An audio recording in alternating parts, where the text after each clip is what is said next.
शेतकरी आणि बैलाचं नातं केवळ मालक आणि प्राणी असं नसतं, तर बैल हा शेतकऱ्याच्या कुटुंबातला सदस्यच असतो. आणि याचीच अनुभूती आलीये ती छत्रपती संभाजीनगरच्या पाचोडमध्ये.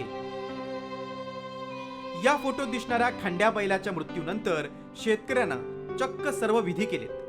खंड्याचं केवळ 10व-13वा करून शेतकरी थांबला नाही, तर त्यानं बैलावरच्या प्रेमापोटी मुंडणही केलंय.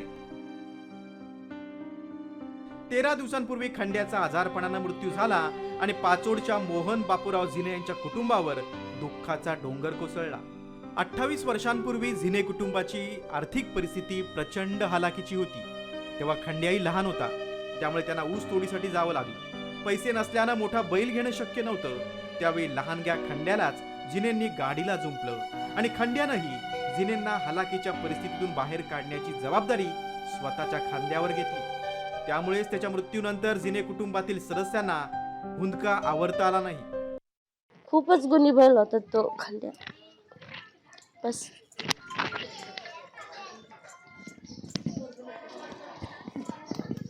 बस त्याच्या आत्म्याला शांती मिळते.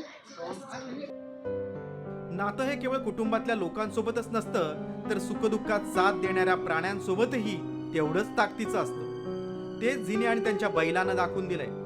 त्यामुळे खंड्या या जगात नसला तरी झिने कुटुंबाच्या स्मृतीत तो कायम राहणार यात शंका नाही. माधव सावरगावे, साम टीव्ही न्यूज, छत्रपती संभाजीनगर.